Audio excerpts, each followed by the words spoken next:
من الشيطان الرجيم بسم الله الرحمن الرحيم وصلى الله على محمد وعلى آله الطيبين الطاهرين الذين أذهب الله عنهم الرجس وطهرهم تطهيرا اللهم صل على محمد وآل محمد ولعنة الدائمة الباقية على أعدائهم ومنكر فضائلهم وغاصب حقوقهم أجمعين من يوم عداوتهم إلى قيام يوم الدين أما بعد عباد الله أوصيكم ونفسي بتقوى الله فإن التقوى خير الزاد وبها المعاد وتنفع يوم لا ينفع فيه مال ولا بنون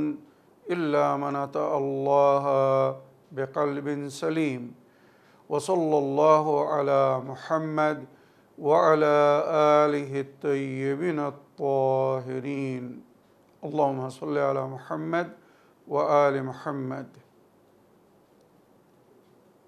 أما بعد আমার প্রিয় দর্শক ও শ্রোতাবৃন্দ আসসালামু আলাইকুম ওয়া রাহমাতুল্লাহি ওয়া বারাকাতুহু।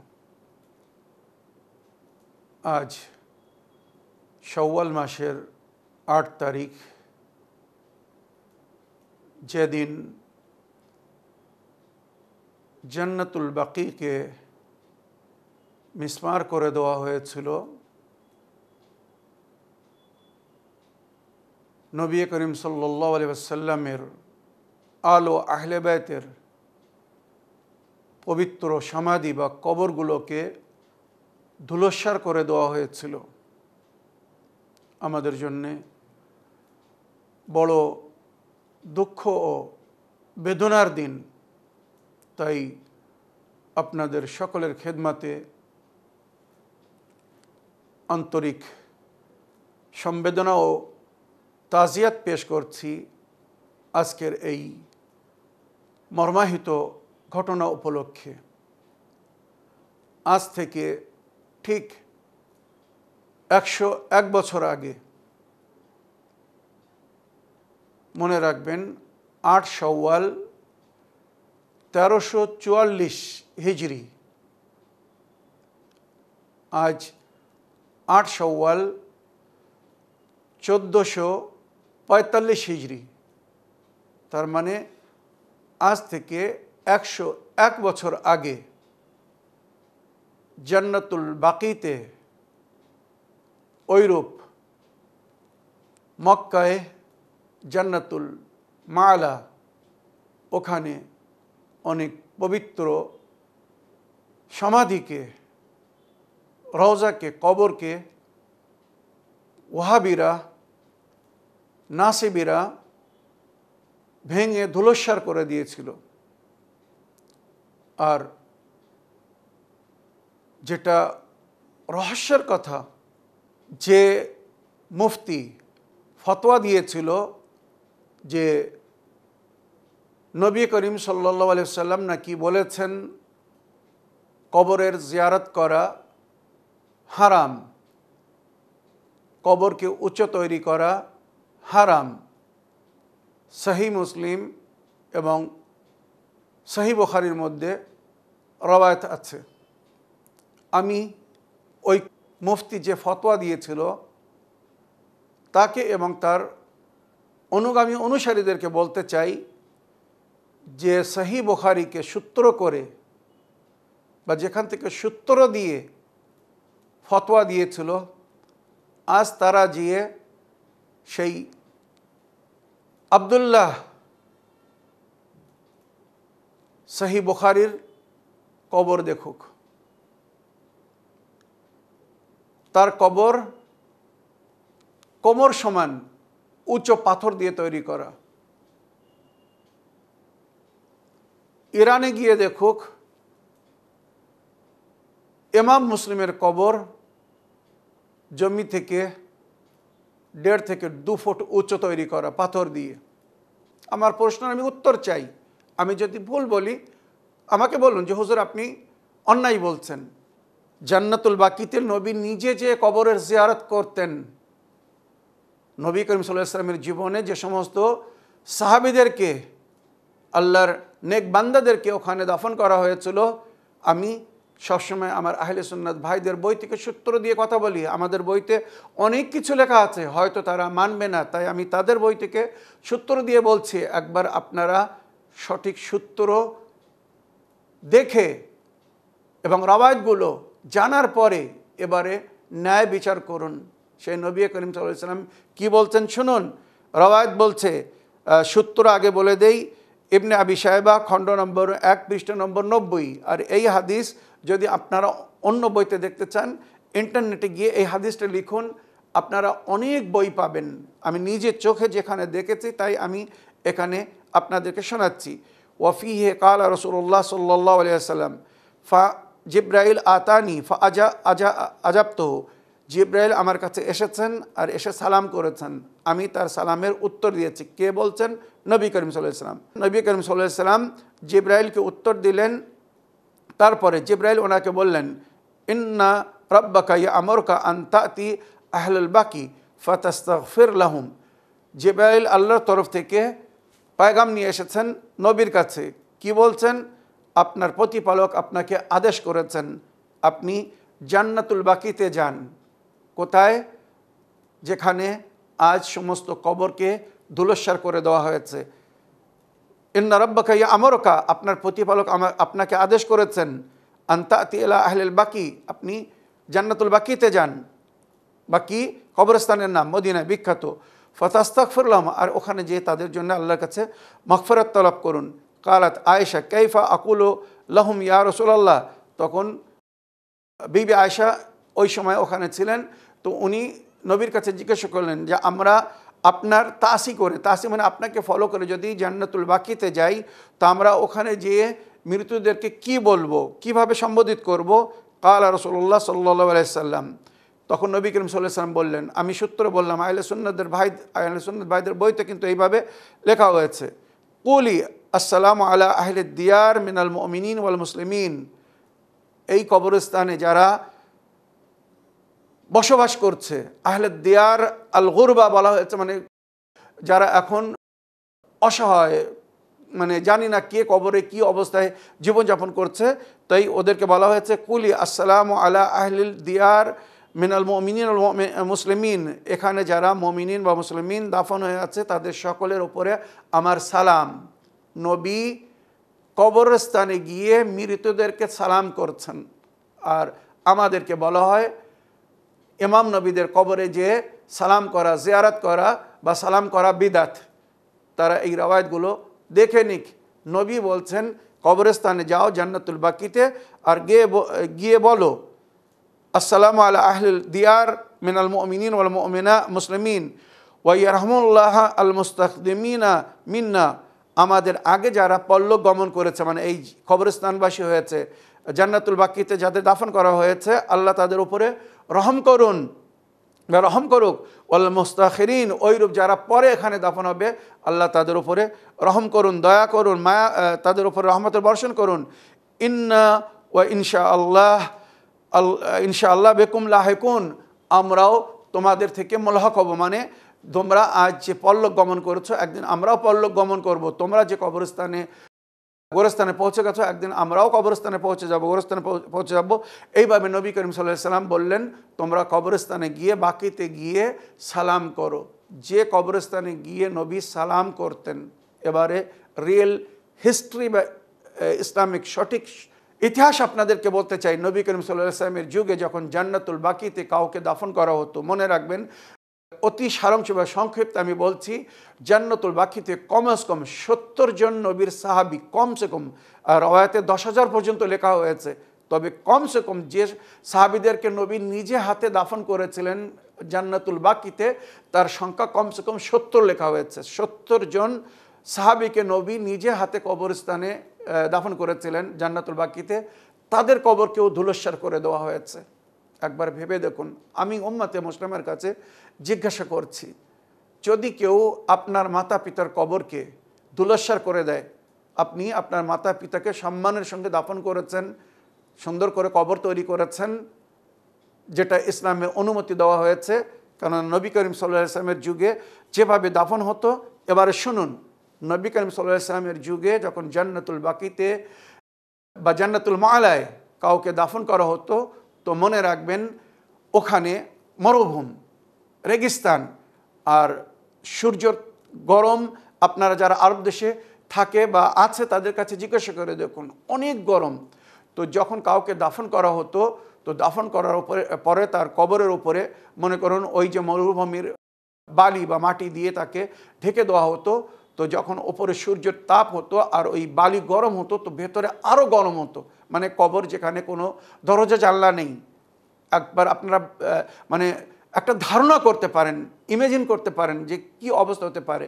তো নবী করিম সাল্লাল্লাহু আলাইহি ওয়াসাল্লাম নিজেও বলতেন এবং সাহাবীরা অনেক অনেক সময় প্রশ্ন করতেন যে আয় আল্লাহ নবী, এই যে ব্যক্তিকে আমরা কবরে নামিয়ে দিয়েছি, তার কবরকে বন্ধ করে দিয়েছি, পরে রৌদ্রের মানে সরাসরি সূর্যের কিরণ তার কবরের ওপরে পড়ছে, তার ওপরে কি অবস্থা হচ্ছে কবরে। নবী করিম সাল্লাল্লাহু আলাইহি ওয়াসাল্লাম তখন বলতেন, মানে যদি ওই ব্যক্তি নেকি করে থাকে তো ইয়াকিনান আল্লাহ তার কবরে তাকে শান্তি দান করবেন, আর যদি ভুল করে থাকে তো সে শাস্তি পাবে।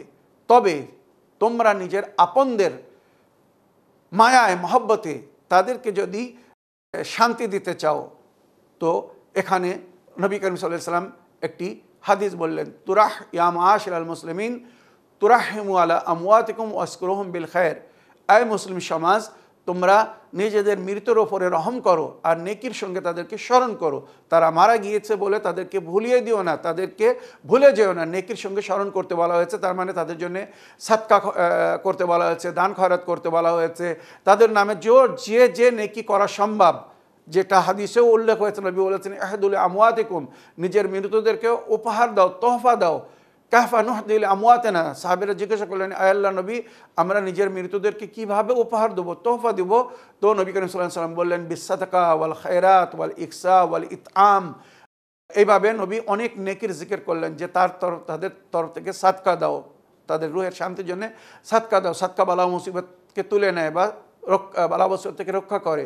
তাদের নামে পানাহার করাও, তাদের নামে কোনো গরিবকে পরিধান দাও, মানে পোশাক দাও, বা তাদের জন্য দোয়া করো। যেমন নবী নিজেও দোয়া করতেন, জান্নাতুল বাকিতে গিয়ে মাগফিরাত তলব করতেন, যার হুকুম সরাসরি আল্লাহর তরফ থেকে ওনাকে দেওয়া হয়েছিল, মাগফিরাত তলব করুন।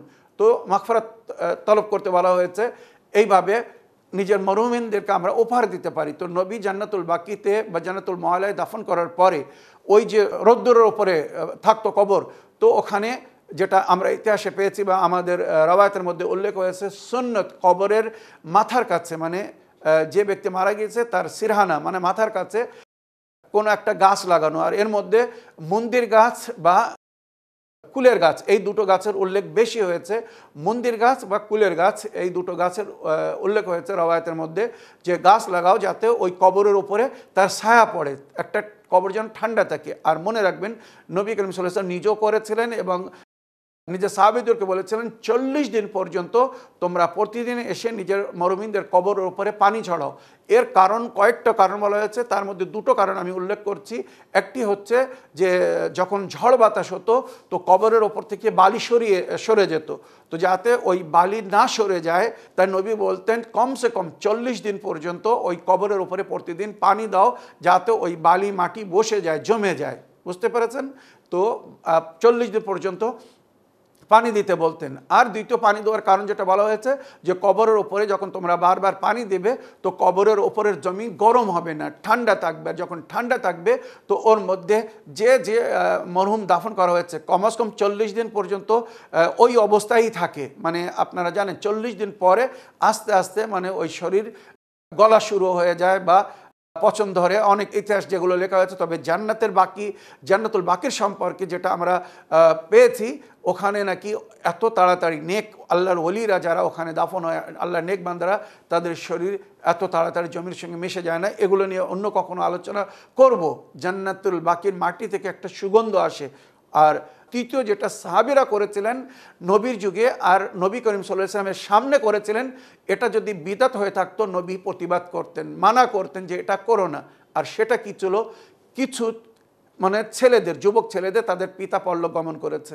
তো ছেলেরা ওই কবরের চারিদিকে চার কোনায় চারটে ডালি বসিয়ে, মানে মনে করুন চারটে খুঁটি বা চারটে বাঁশ বসিয়ে, উদাহরণ দিয়ে বোঝানোর জন্য বলছি, মক্কায় মদিনায় বাঁশ হয় না, তবু আমাদের দেশের বাঁশ হয়, সেই জন্যে আমি ওইটা বোঝানো চার কোনায় চারটে খোঁটা পুঁতে, বাঁশ পুঁতে বা গাছের ডাল পুঁতে, এবারে ওই যে গাছের উপরে যে ডালা থাকতো ওইগুলো কবরের উপরের দিকে ঘুরিয়ে দিত। মানে ওই গাছের ডালের যে পাতাগুলো কবরের দিকে ঘুরিয়ে দিত, যাতে কবরের উপরে ছায়া থাকে, গরম না থাকে। এগুলো কিন্তু নবীর যুগে ছিল। আর বিশেষ করে জান্নাতুল বাকিতে এক ধরনের গাছ লাগানো হতো বা গাছ লাগানো ছিল, তাই ওকে জান্নাতুল বাকি আল গারকাত বলা হয়।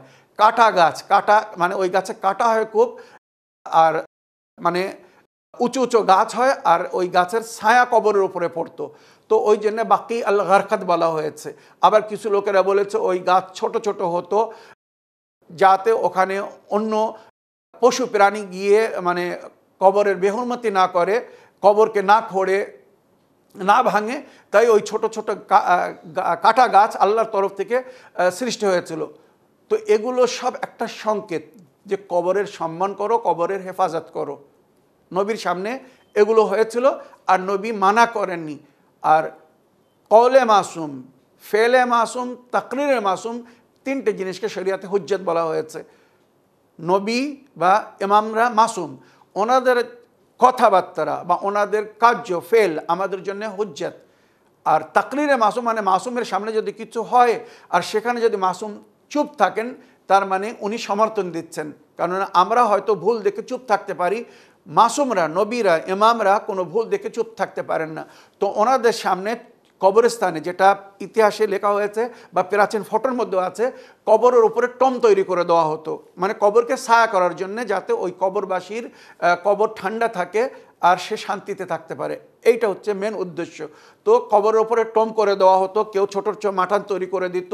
আর এগুলো নবীর যুগে বা নবীর সাহাবীদের যুগেও হতো, কিন্তু তারা কেউ মানা করেনি, সে সময় কেউ বিদআত বলেনি। আর তারপরে এই যে আহলে বায়তের কবরগুলো ভাঙা হয়েছে আজ থেকে 101 বছর আগে, ইতিহাস তুলে দেখুন, যখন ওখানে তুরস্কের রাজত্ব ছিল, তখন ওখানে সমস্ত রওজা সুন্দরভাবে তৈরি করা ছিল, যেখান থেকে এই ওয়াহাবি আন্দোলন আসলো। নবীর দিনকে যারা পরিবর্তন করে দিয়েছে, চেঞ্জ করে দিয়েছে, শরীয়তে মোহাম্মদকে ছেড়ে তারা মোহাম্মদ বিন আব্দুল ওয়াহাবের শরীয়তকে পালন করছে, সুতরাং তারা কবরকে ভেঙে মিসমার করে দিয়েছিল, ধুলোস্যার করে দিয়েছিল। আজ যে আমরা হজ করতে যাই, এই হজ কি?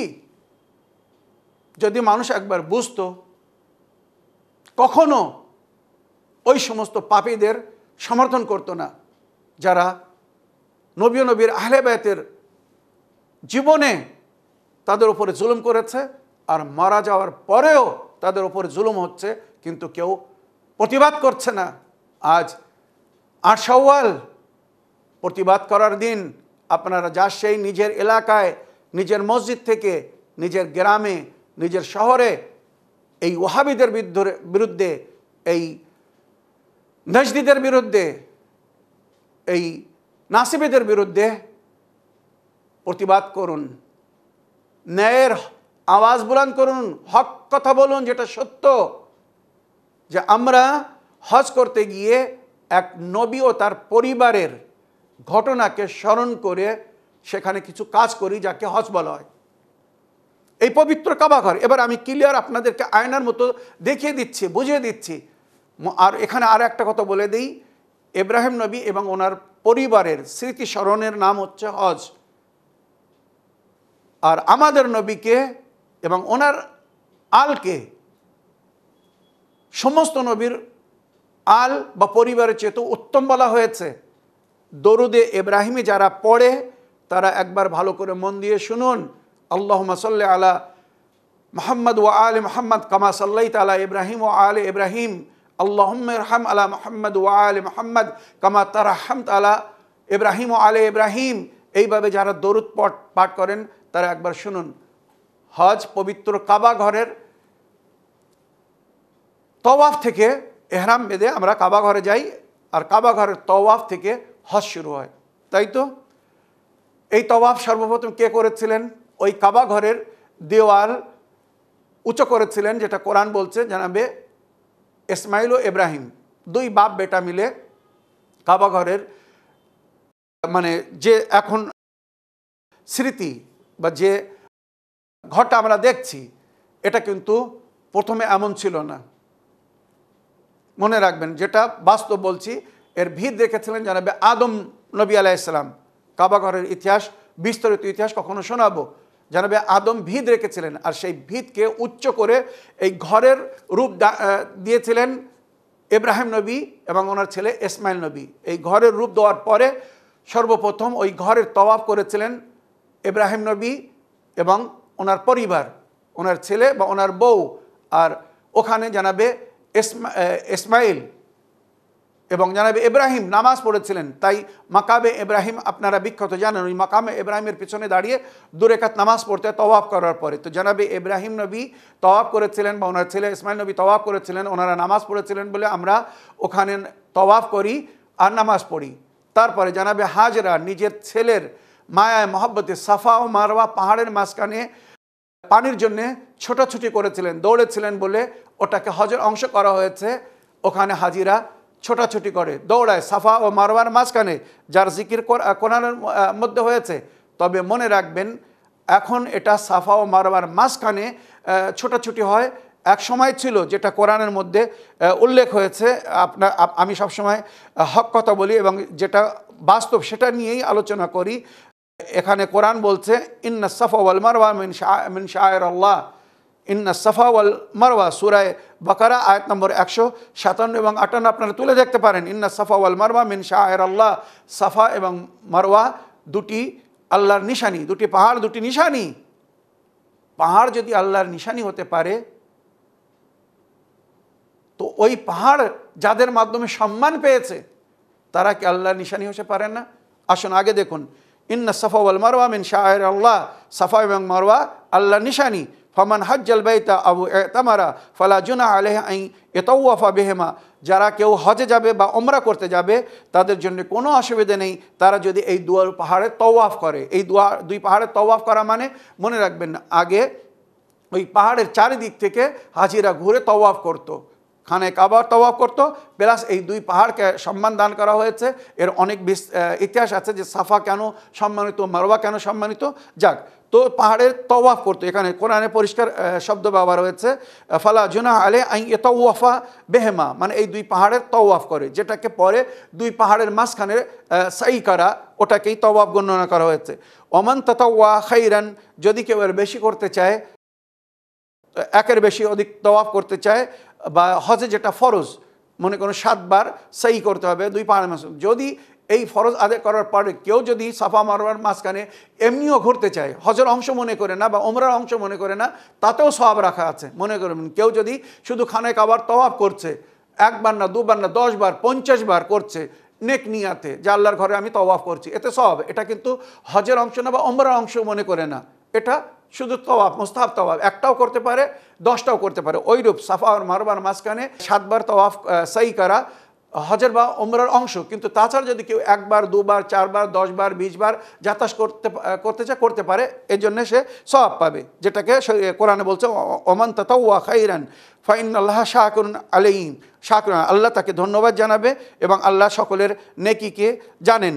ইন্নাল্লাযীনা ইয়াকতুমুনা মা আনজালনা মিনাল বাইয়িনাত ওয়াল হুদা, আমি যে সমস্ত প্রকাশ্য নিশানি এবং হেদায়েত নাজিল করেছি এগুলো যদি কেউ ছোপায়, মিন বাদে মা বাইয়ান্নাহু লিন-নাসি, যখন আমি প্রকাশ্য রূপে সেটা বয়ান করেছি, ফিল কিতাবে, কোরআনে মজিদে, উলাইকা ইয়ালানুহুমুল্লাহ, এদের উপরে আল্লাহর লানাত হবে, ওয়া ইয়ালানুহুমুল লাইনুন, আর লানাতকারীদের লানাত হবে। এখানে একটা জিনিস বুঝতে হবে, যারা হকিকতকে লুকাচ্ছে, আজও লুকাচ্ছে, তাদের উপরে আল্লাহর লানাত এবং লানাতকারীদের লানাত হবে। এবারে আমি যেটা বলছিলাম যে এই হজ কি, ইব্রাহিম নবী এবং ওনার পরিবারের একটি স্মৃতিস্মরণ। ইব্রাহিম নবী তওয়াফ করেছিলেন, ইসমাইল নবী তওয়াফ করেছিলেন, ওনারা নামাজ পড়েছিলেন বলে আমরা ওখানে তওয়াফ করি, নামাজ পড়ি। জানাবে হাজরা পানির জন্য ছুটোছুটি করেছিলেন, সই করেছিলেন, আমরা সেখানে সই করি। জনাবে ইসমাইল যখন নিজের ছেলেকে জবাই করতে নিয়ে গিয়েছিলেন মেনার ময়দানে, তো রাস্তায় শয়তান 3 বার বাধা সৃষ্টি করার চেষ্টা করেছিল যাতে ইব্রাহিম নবী এই কুরবানি না পেশ করতে পারেন। তো আমরা 3 শয়তানকে পাথর মারি, যেখানে একবার পাথর জনাবে ইব্রাহিম নবী মেরেছিলেন, একবার পাথর জনাবে ইসমাইল নবী মেরেছিলেন, একবার পাথর জনাবে ইব্রাহিম নবীর স্ত্রী হাজরা মেরেছিলেন। তো এই যে আমরা হজের মানাসিক হজ যাকে বলা হয়, জনাবে ইব্রাহিম নবী শেষে কুরবানি পেশ করেছিলেন আল্লাহর দরবারে, ওনার কুরবানিকে আল্লাহ কবুল করে দুম্বার মাধ্যমে পরিবর্তন করে দিয়েছিলেন বলে আজ সেখানে আমরা সেই মহব্বতে সুন্নতে ইব্রাহিম মনে করে এই কুরবানি পেশ করি। এই সমস্ত জিনিসকে শায়ের আল্লাহ বলা হয়েছে। জনাবে ইব্রাহিম নবী এবং ওনার পরিবার ইব্রাহিম ও আলে ইব্রাহিমের স্মৃতিকে আল্লাহ সম্মান দান করেছে, শায়ের আল্লাহ বলেছেন। তো যিনি ফখরে ইব্রাহিম, আর যে নবীকে নবীদের সর্দার করা হয়েছে, তার এবং তার পরিবারের ঘটনা, তার এবং তার আলের ঘটনা আমাদের জন্য সম্মানিত নয়?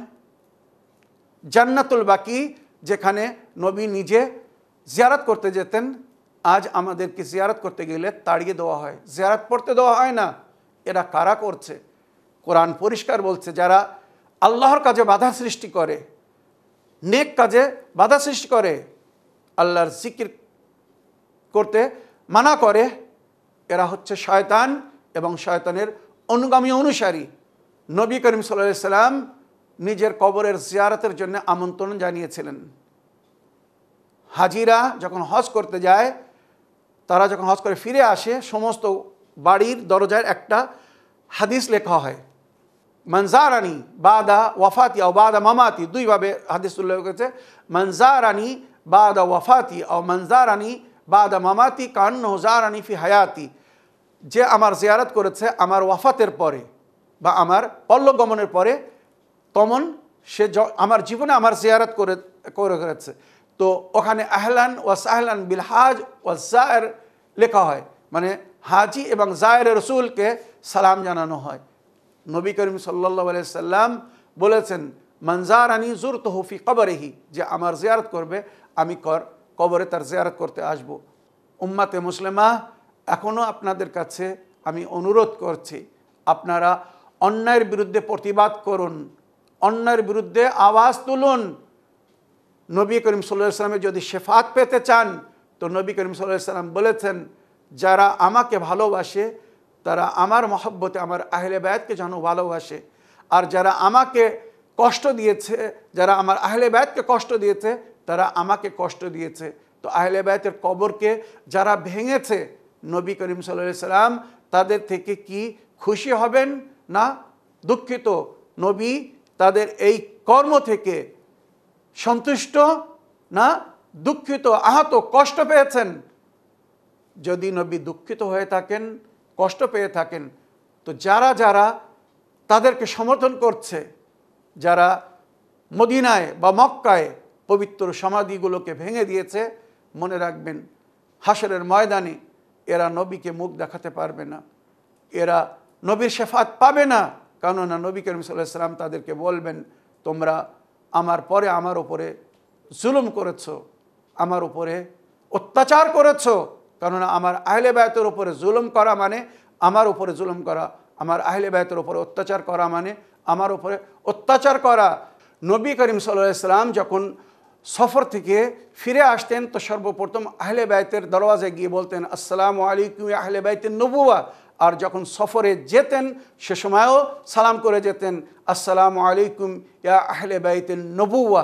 সেই আহলে বাইতে নবুয়তের উপরে সালাম করার জন্যে আমরা জান্নাতুল বাকিতে যাই। আফসোস, যাদের উপরে নবী সালাম করতেন, দুনিয়ার জালিমরা বা নবীর উম্মতের মুনাফিকিনরা, নাসিবিরা, আহলে বায়তের দুশমনরা সেই জিয়ারত, সেই সালাম থেকে আমাদেরকে বঞ্চিত করার চেষ্টা করছে বা চেষ্টা করেছে। তাই তারা পবিত্র সমাধি বা কবরগুলোকে মিসমার করে দিয়েছে। আল্লাহর লানাত হোক তাদের উপরে যারা আল্লাহর নিশানিকে মুছে ফেলার চেষ্টা করেছে। তো নবী আল্লাহর আদেশে জান্নাতুল বাকিতে যেতেন, কবরের কাছে দাঁড়িয়ে সকলের জন্য মাগফিরাত তলব করতেন, কবরের জিয়ারত করতেন এবং মাগফিরাত তলব করতেন। তো নবী যে কাজ করেছেন সেই কাজ থেকে যদি কেউ আপনাকে আমাকে বাধা সৃষ্টি করে, মানা করে, এবারে আপনারা ভেবে দেখুন তারা কোন নবীর উম্মত হতে পারে। মনে রাখবেন, ইহুদিরা কখনো নবী ও নবীর আলের নিশানিকে তারা বাকি রাখতে চায়নি। তারা পরিপূর্ণ চেষ্টা করেছিল নবীর দিন যাতে প্রচার না হয়, সক্ষম হয়নি। নবীর পরে নবীর সমস্ত নিশানিকে তারা মুছে ফেলতে চেয়েছিল, সক্ষম হয়নি। আজ সেই ইহুদি বা নবী নিজের উম্মতের ইহুদি রাজাদেরকে বলেছিলেন নিজের ভবিষ্যবাণীতে, সেই ইহুদিরা আজ ইহুদিদের সঙ্গে মিলে ষড়যন্ত্র করে নবী করিম সাল্লাল্লাহু আলাইহি ওয়াসাল্লামের সমস্ত নিশানি বা ওনার আলের সমস্ত নিশানিকে মুছে ফেলার চেষ্টা করছে। যেখানে কোরআন বলছে, ওয়ামাই ইউআজ্জিম শাআইরাল্লাহ ফাইন্নাহা মিন তাকওয়াল কুলুব, আল্লাহর নিশানির যারা সম্মান করে এটা তাদের অন্তরের পবিত্রতা ও মুত্তাকি হওয়ার প্রমাণ। এরা মুত্তাকি বলে এরা আল্লাহর নিশানির সম্মান করছে। ইব্রাহিম নবীর সমস্ত স্মৃতিকে আমরা স্মরণ করি আমরা মুমিন বলে, তাহলে আমাদের নবীর সমস্ত স্মৃতিকে, আলে নবীর সমস্ত স্মৃতিকে আমরা কেন স্মরণ করব না, বা কেন স্মরণ করতে দেওয়া হচ্ছে না, কেন সেই স্মৃতিগুলো মুছে ফেলা হচ্ছে? একবার প্রশ্ন করুন উম্মতে মুসলিমার কাছে। আজ ৮ শাওয়াল, ইয়মে ইনহেদামে জান্নাতুল বাকি, মুসিবতের দিন, আমাদের জন্য দুঃখের দিন, কষ্টের দিন। নবী ও আলে নবীর ওপরে তাদের জীবনে জুলুম করা হয়েছিল, দুঃখের বিষয়। মরার পরেও কবরে তাদেরকে শান্তির সঙ্গে থাকতে দেওয়া হচ্ছে না, তাদের কবরের ওপরে জুলুম হয়েছে, তাদের কবরকে ভেঙে দেওয়া হয়েছে। তাই যুগের ইমামকে আমি তাজিয়াত পেশ করছি। জানার সম্পর্কে আমরা শুনেছি, আমাদের বুজুর্গানে দিন আরেফিনরা বলেছেন, ইমাম জান্নাতুল বাকিতে যান আর কাতর হয়ে কাঁদেন আর বারবার আল্লাহর কাছে ফরিয়াদ করেন, হে আমার প্রতিপালক, আমাকে অনুমতি দিন, আমাকে এজাজত দিন, আমি জহুর করে আমার দাদির কবর, মানে মা ফাতেমার কবর, আমার দাদা হাসান, আমার দাদা জাইনুল আবেদিন, আমার দাদা ইমামে বাকের, আমার দাদা ইমামে জাফর সাদিক আলাইহিস সালামের কবর আমি তৈরি করতে চাই, যাতে মুমিনিনরা এসে জিয়ারত করতে পারে। আল্লাহ আমাদেরকে তৌফিক দান করুন, যুগের ইমামের সঙ্গী বা সাথী করুন, যাতে যুগের ইমামের জোহরের পরে ওনার সঙ্গী বা সাথী হয়ে এই সমস্ত অন্যায়ের বিরুদ্ধে, এই সমস্ত জালেমদের বিরুদ্ধে আমরা পদক্ষেপ নিতে পারি, স্টেপ নিতে পারি, লড়াই করতে পারি। আজ যারা নবী ও আলে নবীর ওপরে জুলুম করছে, নবী ও আলে নবীর মান্যকারীদের উপরে জুলুম করছে, আল্লাহর নেক বান্দাদের উপরে জুলুম করছে, এই বলে আমার আজকের বক্তব্য এখানে শেষ করতে চাই যে আপনারা যদি সত্যি মুসলমান হয়ে থাকেন, যদি ঈমান থেকে থাকে আল্লাহর উপরে, তো কোরআন থেকে আমি প্রমাণ করেছি যে কবরের জিয়ারত জায়েজ। যেখানে সূরা কাহফের আয়াত নম্বর 38 তুলে দেখুন, সূরা কাহফের মধ্যে জিকির হয়েছে।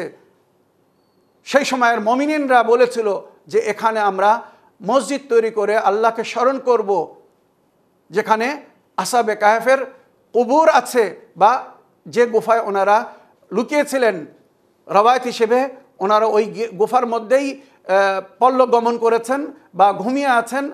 যখন যুগের ইমাম আসবেন তখন ওনারা ওখান থেকে বাইর হবেন। তো মনে রাখবেন, ওই গুফার মুখের উপরে মসজিদ তৈরি করা হয়েছে, ওখানে উপাসনা করার জন্য, আল্লাহর জিকির করার জন্য। আমি নিজের চোখে সেখানে গিয়ে দেখেছি। দামিশকে গিয়ে দেখুন, জাবালুল কাসিউনে আসহাবে কাহফের গুফা, বা জর্ডানে ওখানেও আসহাবে কাহফের নামে গুফা তৈরি করা আছে। উভয় স্থানে ওই গুফার মুখে মসজিদ তৈরি করে সেখানে আল্লাহর উপাসনা হচ্ছে, ইবাদত হচ্ছে। তো কবরের উপরে মসজিদ তৈরি করে আল্লাহর উপাসনা ইবাদত করা এটা অন্যায় নয়, এটা কোরআনের মধ্যে উল্লেখ হয়েছে। আর নবী নিজে যখন জান্নাতুল বাকিতে গিয়ে জিয়ারত করতেন, মাগফিরাত তলব করতেন, তাহলে আমরা কেন সেখানে জিয়ারতে যেতে পারবো না? আমরা কেন সেখানে মাগফিরাত কামনা করতে পারবো না? তো সুতরাং আমি আপনাদেরকে বলতে চাই, এখনও যদি আপনারা আল্লাহ ও রসুলের উপরে বিশ্বাস রেখে থাকেন, তো সঠিক জিনিসকে আপন করুন, অ্যাকসেপ্ট করুন, আর যারা অন্যায় করছে, অবিচার করছে, জুলুম করছে, তাদের বিরুদ্ধে প্রতিবাদ করুন।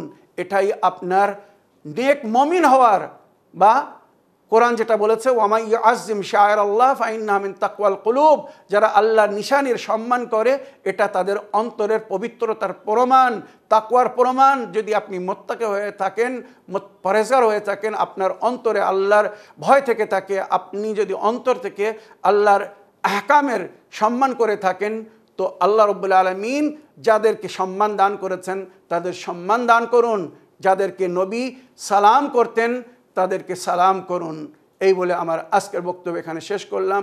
ওয়া আখিরু দাওয়ানা আলহামদুলিল্লাহি রাব্বিল আলামিন। ওয়াসসালামু আলাইকুম ওয়া রাহমাতুল্লাহি ওয়া বারাকাতুহু।